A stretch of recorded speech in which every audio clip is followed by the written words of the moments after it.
My name is Bethany Burns, and I am 30 years old. The invitation arrived on a Tuesday. It was thick, expensive cardstock, ivory with gold embossing, and addressed to Ms. Bethany Burns in looping calligraphy that tried too hard to look effortless. It sat on top of the rest of my mail like it deserved special attention, like it expected me to be impressed. I was. I knew what it was before I opened it. I could feel it in my chest, that familiar tightening that always came when my family remembered I existed. Garrett's engagement party. I stared at the envelope for a long moment before finally tearing it open. You are cordially invited to celebrate the engagement of Garrett Burns and Sloan Whitmore. The Monarch Hotel. Grand ballroom formal attire encouraged, formal attire encouraged. I laughed softly to myself. The Monarch Hotel, my hotel. I leaned back in my chair and looked out the floor-to-ceiling windows of my office as the city moved below me. Taxis honking, pedestrians weaving through crosswalks. Life happening at a pace that had nothing to do with small-town expectations or family guilt. The Monarch wasn't just another property. It was my first real win. 3 years ago, I had signed the deed with shaking hands and a calm face, pretending I wasn't terrified of losing everything. It had been a boutique hotel on the edge of failure, ignored by bigger investors, dismissed as charming but unprofitable. They were wrong. I'd turned it into the flagship property of Birch Hospitality, 6 boutique hotels, all profitable, all mine. And now my brother's engagement party was being hosted there. I wondered if Garrett even knew. Probably not. My family had never been particularly interested in my life.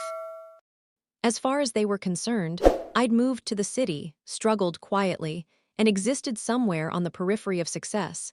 Never enough to compete with Garrett, never enough to talk about. The invitation had been sent last minute. That told me everything I needed to know. I was an obligation, not a priority. I placed the card back on my desk and sighed. I hadn't spoken to my mother in 3 months. Our last conversation had ended the way most of them did, her sighing heavily, me swallowing words I'd learned long ago were useless. Garrett, of course, was the golden child. He always had been. Growing up in Millbrook, Pennsylvania, a town with one stoplight and a diner everyone pretended was amazing, Garrett was everything people wanted in a son. Polite, athletic, dependable, safe. I was extra, too quiet, too observant, too unwilling to be grateful for crumbs. When I was 18, I left with 1 suitcase and $200. No tearful goodbyes, no dramatic speeches. Just a bus ticket, and the kind of determination that comes from knowing you don't belong where you are. I didn't leave because I hated my family. I left because they'd already left me. I glanced back at the invitation. The Monarch Hotel. There was a strange symmetry to it, like life was closing a loop I hadn't asked to revisit. I almost threw the invitation away. Almost. But something stopped me. Maybe curiosity. Maybe pride. Maybe the quiet voice inside me that wanted to see if anything had changed. I picked up my phone and texted my general manager. Bethany, we're hosting a private engagement party this Saturday. Burns/Whitmore. Wesley, yes ma'am, everything is set. Bethany, staff should treat me like any other guest. No acknowledgement. Wesley understood. I stared at the screen for a moment, then added, Bethany, if anything feels off, tell me.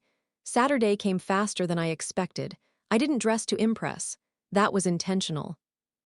Dark jeans, my favorite boots. A simple top. No jewelry except my watch, the only luxury I wore openly. My hair was loose, smelling faintly of the countryside because I'd driven through Millbrook on the way, taking the long route like a fool who needed reminders of where she came from. When I walked into the Monarch's grand ballroom, the first thing I noticed was the noise. Laughter, music, champagne flutes clinking. The room was full of beautiful people wearing expensive clothes and confident smiles. Ice sculptures shaped like swans flanked the dance floor. Floral arrangements overflowed from crystal vases. The kind of excess meant to announce money, and then I heard her. Oh, great, a woman's voice said, sharp and amused. The stinky country girl is here. The words carried. They were meant to. I didn't need to look to know who it was. Sloane Whitmore, my brother's perfect fiancée. Her bridesmaids laughed, high and artificial, like hyenas wrapped in silk. Sloane didn't even bother turning her head. I wasn't worth the effort. For a moment, the old reflex kicked in, the instinct to shrink, to pretend I hadn't heard, to make myself smaller so other people could feel bigger. Then it passed. Because while Sloane was busy enjoying her cruelty, she had no idea she was standing on Italian marble I'd personally approved, beneath chandeliers I'd chosen, drinking champagne I'd paid for. Every square inch of this room belonged to me, and by the end of the night, that whisper was going to cost her everything. I smiled, not because I was angry, but because I was finally done being invisible. No one stopped me as I walked farther into the ballroom. That wasn't unusual. I looked like I belonged just enough not to be questioned, and just plain enough not to be remembered. Years ago, that realization would have hurt. Tonight, it felt like armor. I took a champagne flute from a passing server and nodded a quiet thank you. My staff moved like clockwork, efficient, invisible, flawless. I'd trained them well. Not one of them betrayed recognition, even though more than half of them had interviewed with me personally. That kind of loyalty can't be bought. It has to be earned. I took a slow sip and scanned the room. There was my mother. Patricia Burns stood near the center of the ballroom, holding court with a group of women who looked exactly like the kind of people she'd always wanted to impress. Carefully styled hair. Conservative jewelry. That tight, polite smile women wear when they're comparing lives without saying a word. She was laughing, too loudly, a habit she'd developed sometime after realizing volume could substitute for importance. I hadn't seen her laugh like that in years. Garrett stood beside Sloane near the stage, one arm resting comfortably around her waist. He looked happy, or at least convinced that he was supposed to be. That was Garrett's gift, believing in the script handed to him. He wore a tailored suit that probably cost a month of his salary, paid for by someone else, no doubt. Sloane's family spared no expense when it came to appearances. They needed people to believe in the illusion. I wondered, not for the first time, if Garrett had noticed how everything about this engagement felt rushed. Loud, performative, probably not. He never looked too closely at things that worked in his favor. I moved toward the edge of the room, content to observe. That's when my mother saw me. Her smile faltered for half a second, just long enough for me to catch it, before she recovered and excused herself from her group. She walked toward me with the same measured steps she used when approaching something unpleasant but unavoidable. Her eyes flicked down to my boots. I saw the judgment before she spoke. "Bethany," she said, lips tight, "you made it." The way she said it suggested surprise rather than pleasure. "I did," I replied calmly. She gestured vaguely at my outfit. "I wish you'd de-worn something a bit more appropriate. Sloane's family is very refined." There it was, the invisible comparison, the unspoken you don't quite fit. "I came straight from work," I said. "Didn't have time to change." That wasn't a lie. I just didn't explain what work meant. She sighed, the same sigh she'd used my entire life when I failed to meet expectations she never clearly defined. "Well," she said, already glancing past me, "try not to embarrass anyone." And then she was gone, 20 seconds. That was all it took for me to feel 12 years old again, standing in our kitchen while she praised Garrett for something I'd done first. I finished my champagne in one swallow. Across the room, Sloane laughed loudly, her head thrown back, her perfect teeth flashing beneath the lights. She was surrounded by people, men hanging on her every word, women watching her with a mix of admiration and envy. She was magnetic and calculated. Her parents stood nearby. Franklin Whitmore was large and red-faced, his suit straining slightly at the buttons. He radiated confidence, the kind that came either from real power or decades of practice pretending he had it. Delilah Whitmore was the opposite. Thin, elegant, draped in jewelry that sparkled every time she moved, diamonds at her ears, her neck, her wrists, too much. People with real wealth didn't stack it like armor. I filed that thought away. Garrett finally noticed me. He blinked, then smiled in that familiar, distracted way, already halfway elsewhere. Bait, he said, like we were still kids and I followed him around because I didn't know any better. You came. I got the invitation, I said lightly. Yeah, good, he hesitated. Have you met Sloane? I've seen her. That's Sloane, he said proudly, as if pointing her out might help me understand her value. She's amazing, I nodded. He didn't ask what I did for work. Didn't ask how I'd been, didn't notice that I was alone. Instead, he leaned closer, lowering his voice. Mom gave Sloane Grandma's necklace, he said, smiling. Wasn't that generous? The room tilted. I felt it before I understood it. What? I asked quietly. The necklace, he repeated. The antique pendant, Sloane loves it. I didn't respond. I didn't trust my voice. I followed his gaze. There it was, hanging at Sloane's throat like it had always belonged there, my grandmother's necklace, catching the light beneath the chandeliers. The necklace Grandma had promised me. She'd held my hand in her hospital bed, her skin papery and warm, and told me it was for me because I was her dreamer, her fighter. You'll need something beautiful to remind you who you are, she'd said. My mother had been in the room. She'd heard every word, and she'd still given it away. I excused myself before Garrett could say anything else. The music felt louder as I moved toward the hallway. My chest was tight, my breath shallow. I needed space, air, something solid beneath my feet. That's when I heard Franklin Whitmore. He stood near the corridor, his back to me, phone pressed tightly to his ear. We need this wedding to happen, he hissed. I slowed my steps. Yes, I know, he continued. The Burns family has money, enough to cover us until this blows over. My heart skipped. He listened for a moment, then added, just get us through the ceremony. After that, we're fine. He hung up and turned back toward the ballroom, his smile sliding back into place like a well-worn mask. I stood frozen. The Burns family had money. That was news to me. I knew my parents' finances. I knew about the second mortgage, the medical bills, the quiet panic calls my mother thought she hid well. The only reason they were afloat was because someone had been paying their expenses for years. Me, I'd done it anonymously, through Birch Hospitality. No names, no explanations, I didn't want thanks. I didn't want obligation, I wanted distance. But Patricia Burns had filled in the blanks herself. Of course she had. Garrett, the golden child, must be the one supporting them, so she'd bragged. And the Whitmores had listened. I returned to the ballroom with new eyes. Franklin checked his phone repeatedly. Delilah touched her jewelry like she was afraid it might vanish. Sloane smiled, but there was something sharp behind it, desperation masquerading as confidence. They weren't celebrating love. They were executing a plan. I found Wesley near the service entrance. Wheeze, I said quietly. He looked at me, instantly alert. Everything okay? I need background information on the Whitmores, everything you can find. He didn't ask questions, he just nodded. That was why I trusted him. I went back to the party. That's when Sloane approached me. She slipped her arm through mine like we were old friends. We should talk, she said sweetly. Just us, she guided me toward a quiet corner. The moment we were alone, her smile vanished. I know about you, she said. I raised an eyebrow.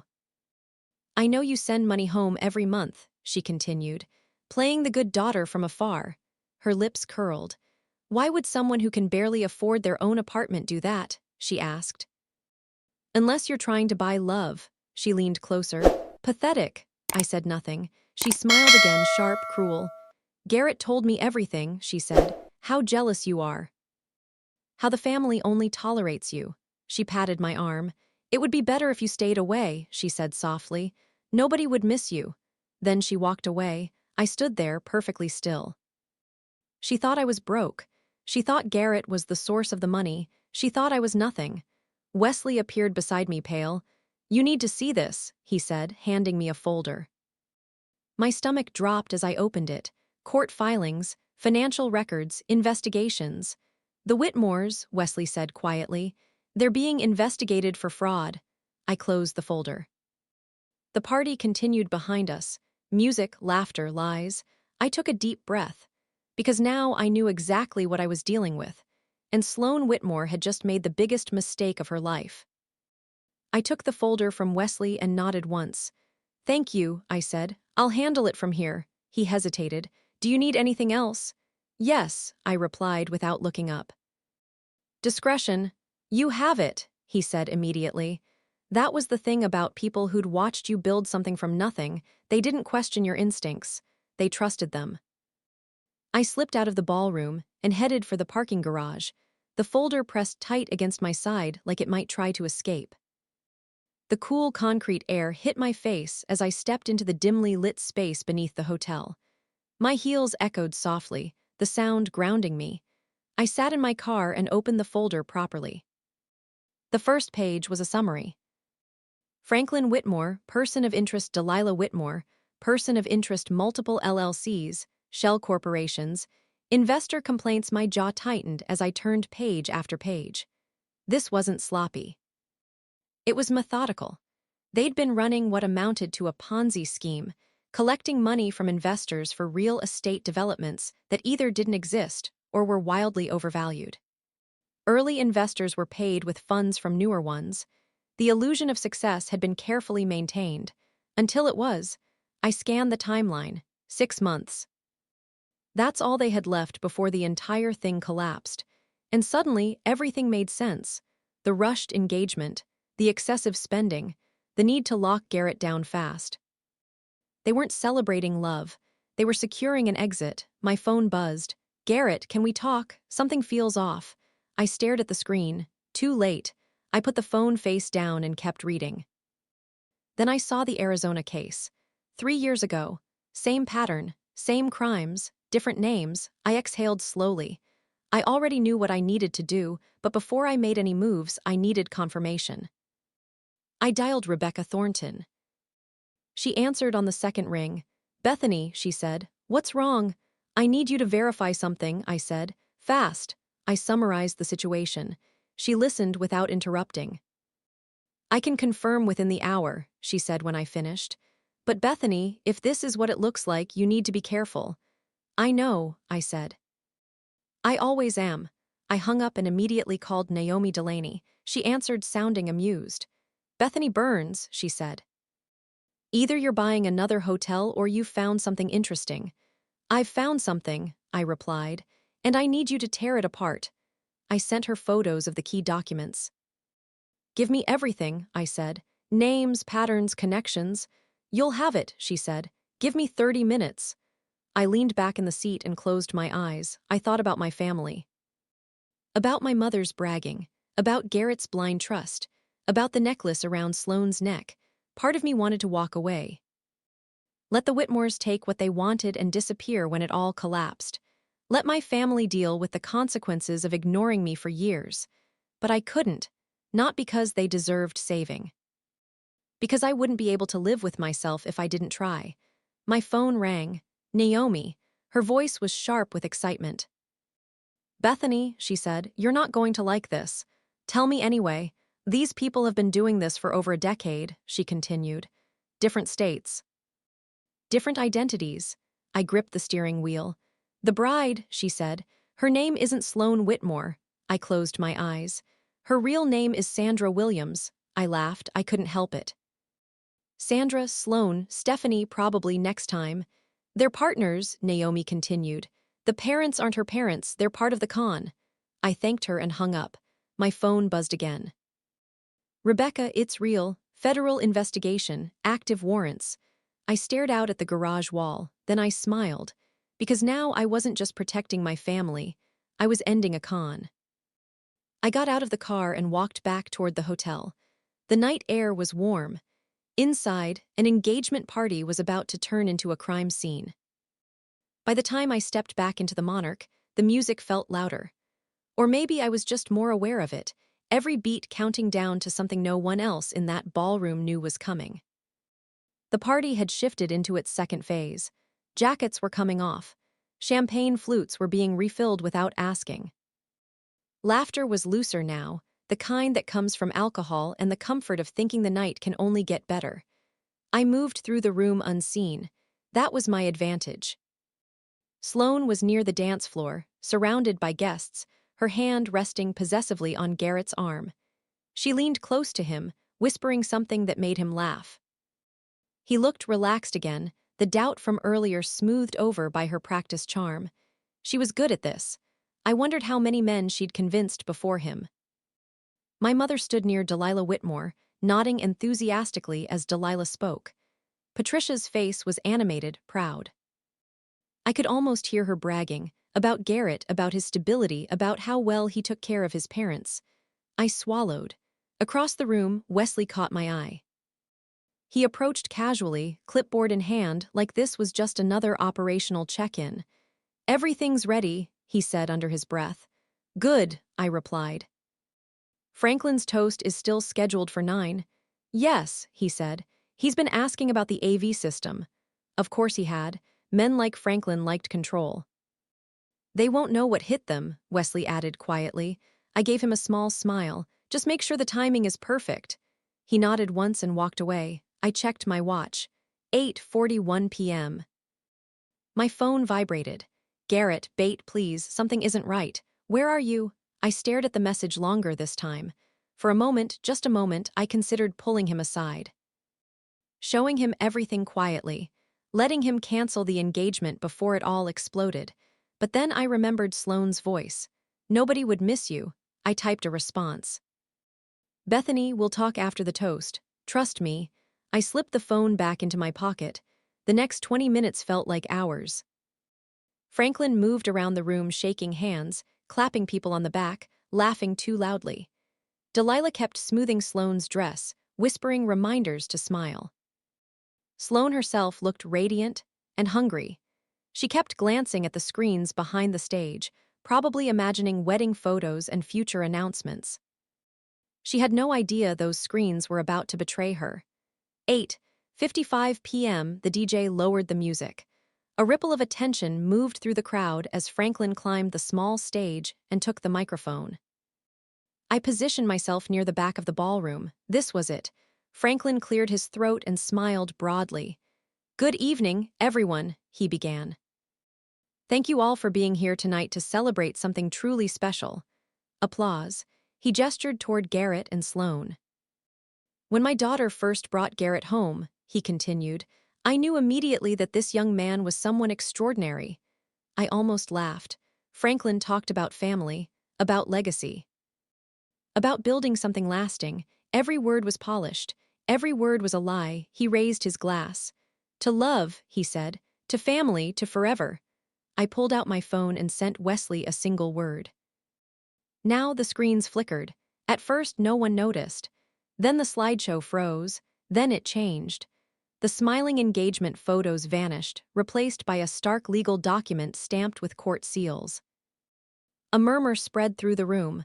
Franklin faltered mid-sentence. "What?" he began. "This must be some kind of mistake." The screen changed again.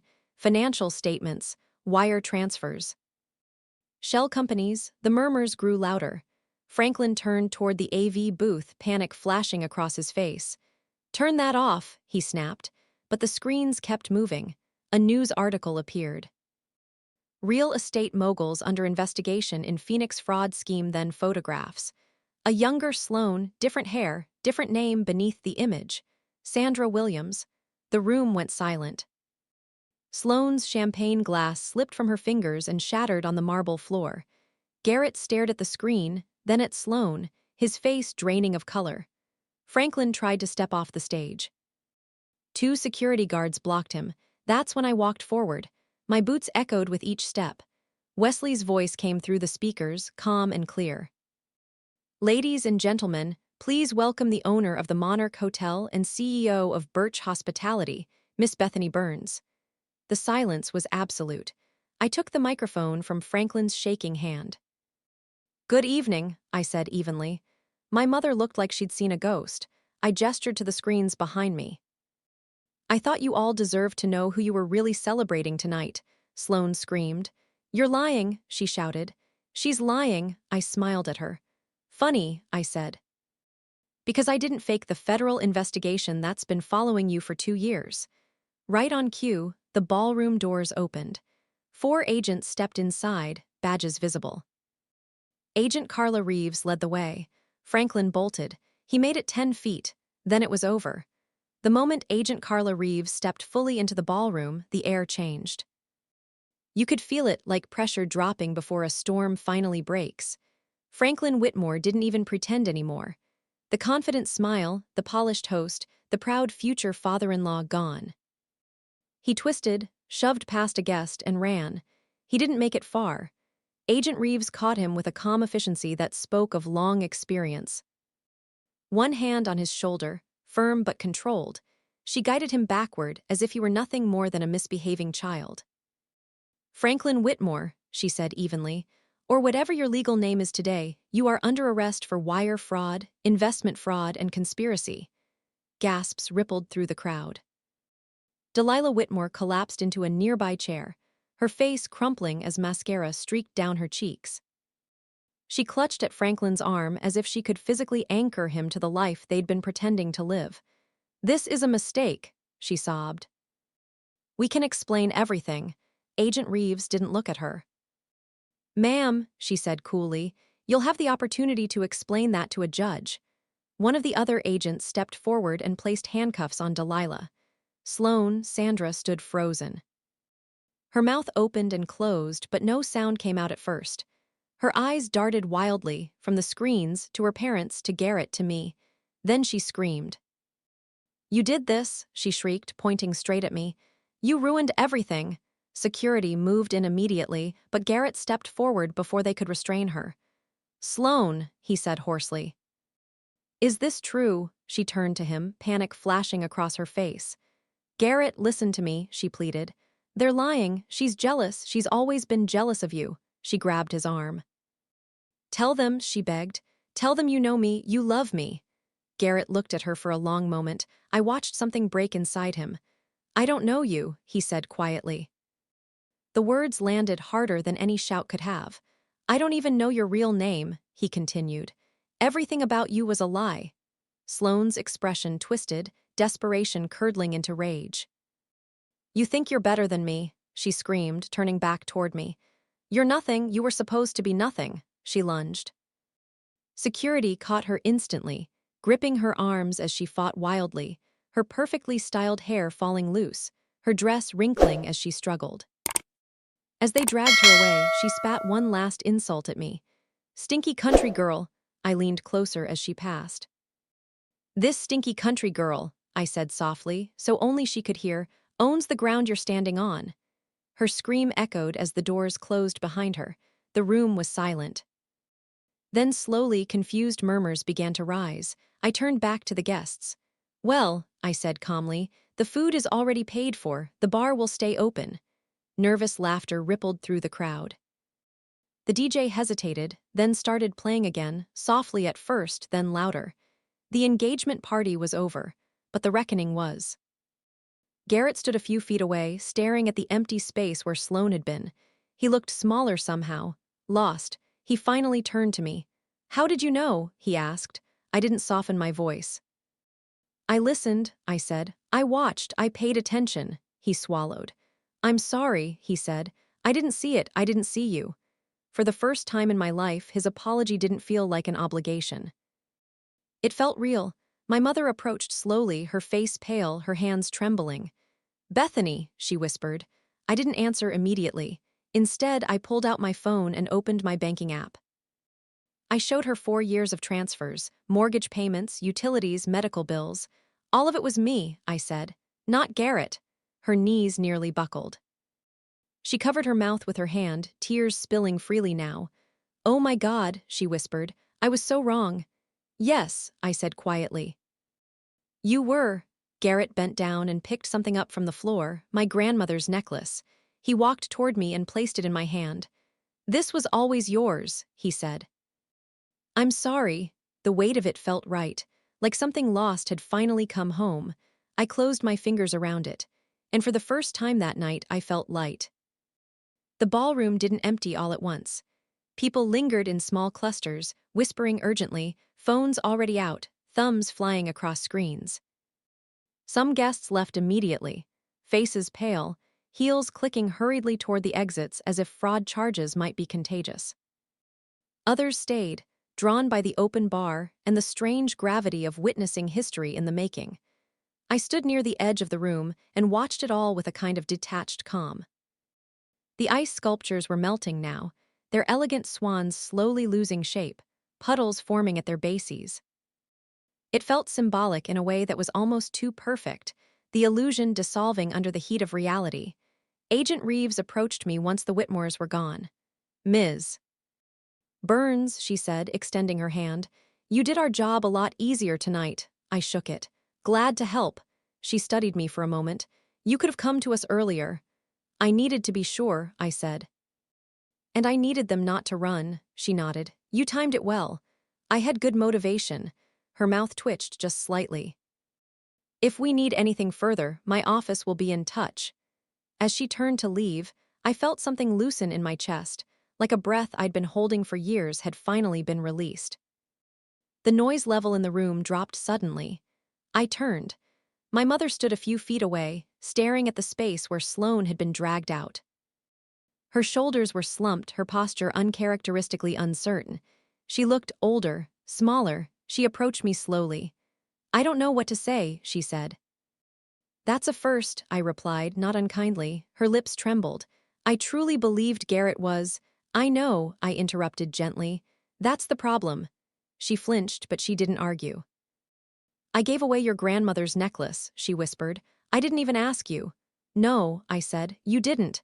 Tears spilled over now, quiet and unrestrained. "I didn't see you," she said. "I thought I did, but I didn't." I studied her face, really looked at it, the lines around her eyes, the exhaustion she'd hidden behind criticism for decades. "I'm not asking you to fix everything tonight," I said. "I'm just asking you to stop pretending I don't exist." She nodded, clutching her hands together like she was afraid to let go of the moment. "I want to try," she said. "That's all I'm offering," I replied. Garrett joined us a moment later. He looked wrecked. "I broke it off," he said quietly. "Officially. Whatever that means now." "I'm sorry," I said. He shook his head. "No, I needed this. I needed the truth." He hesitated. "Can we talk sometime?" "Really talk?" I thought about the boy who'd taught me to ride a bike, the man who'd forgotten me. "Yes," I said. "We can." The DJ switched tracks, something upbeat and oddly hopeful. A few guests actually started dancing again, as if movement might help them process what they'd witnessed. I excused myself and headed upstairs. The Monarch's private elevator opened silently, carrying me to the executive floor. When the doors slid shut behind me, the quiet wrapped around me like a blanket. I unlocked my office and stepped inside.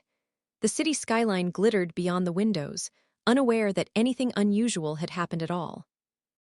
I set my keys on the desk, loosened my jacket, and finally let myself sit down. My phone buzzed, a news alert. "Engagement party raided. Federal agents arrest prominent real estate family." I smiled faintly. Over the next few days, the fallout was relentless. The Whitmores' accounts were frozen. Investors came forward. More charges followed. Sandra Williams' real identity was confirmed, along with at least 3 others she'd used in the past 10 years. Bail was denied. The story ran for a week straight. Someone coined a nickname, "the stinky country girl who owned the room." I printed that headline and framed it. Garrett came by the hotel 3 days later. He walked through the lobby slowly, taking everything in. The polished marble floors, the attentive staff, the quiet confidence of a place that knew exactly what it was. "This is yours," he said softly. "All of it," I replied. He exhaled. "I never asked." "No," I said, "you didn't." We went to lunch, not a family obligation, not polite small talk, a real conversation. It was awkward, honest, painful in places, but it was real. My mother started therapy the following week. She called to tell me, her voice tentative, like she wasn't sure she had the right. "I want to understand," she said, "why I did what I did." "That's a good place to start," I replied. I didn't promise forgiveness, just possibility, and that was enough for now. The world didn't end after the scandal. It didn't even slow down. If anything, it sped up, hungry for the next headline, the next collapse, the next spectacle. Within 2 weeks, something else replaced the Whitmores on the news cycle, and the Monarch returned to being just another luxury hotel instead of the setting for a federal takedown. That anonymity felt like a gift. My days settled into a rhythm again, Meetings, site visits, contracts reviewed line by line. I opened 2 new properties that quarter, both modest by industry standards but solid, well-run, and profitable. Quiet wins, the kind that last. I stopped correcting people when they underestimated me. Let them. Power doesn't need an audience. One afternoon, I was walking through the service corridors of the Monarch when Maribel, one of our longest-tenured housekeepers, stopped me. "Ms. Burns," she said, nervous but determined. "I wanted to thank you." "For what?" I asked. She held up a memo, paid family leave expansion, retroactive hazard bonuses. "My husband cried," she said softly. "No one ever does things like this." I squeezed her hand. "They should." That was the difference. I didn't need applause, I needed impact. Garrett and I met once a week after that, coffee, walks, sometimes dinner. We didn't try to force closeness. We rebuilt it slowly, piece by piece, with honesty instead of assumptions. One evening, he stopped outside my office and said, "I don't know how to make up for the years I wasn't there." "You can't," I replied, "but you can stop repeating them." He nodded. "I can do that." And he did. My mother changed more slowly. Some habits are older than regret, but she listened now. She asked questions instead of issuing judgments. She didn't flinch when I spoke about my work, my decisions, my boundaries. One afternoon, she handed me a small velvet box. "I had it cleaned and restored," she said. Inside was my grandmother's necklace. "I want you to have it," she said, "properly this time." I closed the box gently. "Thank you," I said. I wore it to the groundbreaking ceremony of our newest property. Not the biggest project I'd ever done, but the most meaningful. The hotel sat on the edge of a redeveloped neighborhood, one that had been ignored by every major chain for decades. We hired locally, trained locally, partnered with local businesses. At the podium, a reporter asked, "Why here?" I didn't hesitate. "Because this place deserves investment that doesn't run when things get hard." She nodded, scribbling. "I never mentioned the Whitmores." I didn't have to. Their trial began in late spring. I didn't attend. But I read the verdicts, guilty, across the board.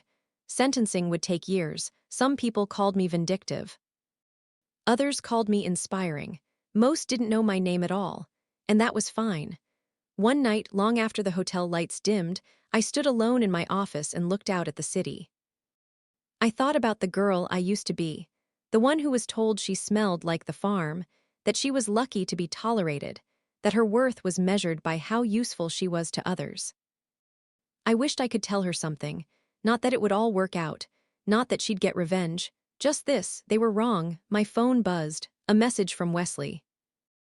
Wesley investors approved the employee ownership pilot. Full support. I smiled. That was real power, not humiliation, not spectacle, choice, and I chose to build. The call came on a Tuesday morning. That alone made it suspicious. I was halfway through reviewing a construction delay report when my assistant buzzed me.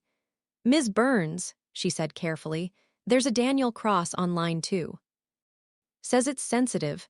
I leaned back in my chair. Daniel Cross didn't make casual calls. "Put him through."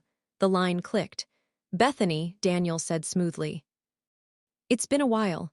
"Not long enough," I replied. He laughed, unoffended. "Still sharp, good." "That's why I'm calling." Daniel Cross was a dealmaker in the purest sense: private equity, distressed assets, aggressive growth. He didn't build things, he acquired them, stripped them, and sold the bones. We decrossed paths years ago. He'd offered me funding early on, money with strings attached so tight they could have strangled the company. I'd said no. Apparently, he hadn't forgotten. "I'll get to the point," he said. "I want to buy Birch Hospitality." I didn't answer. "Full acquisition," he continued. "Cash, premium valuation. You'd walk away with more money than you could spend in 10 lifetimes." "There it is," I said. "What's the catch?" "Efficiency," he replied lightly. "We streamline, we refocus. Some properties don't fit the long-term vision." "Translation," I said. "Layoffs, asset flips, communities be damned." "You're being emotional," he said. "This is business." I smiled. "That's what people say when they want to borrow your credibility," I replied. He paused. "You've had a lot of good press lately." Ah, there it was. They trust you, he continued. You're the ethical counterexample, that makes you valuable. I'm not for sale, I said. Everyone is, he replied, at the right price. He named a number, it was obscene. For just a second my mind betrayed me.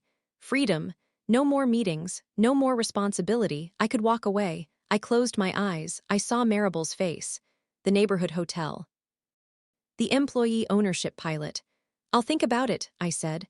Of course you will, Daniel replied. I'll give you 48 hours.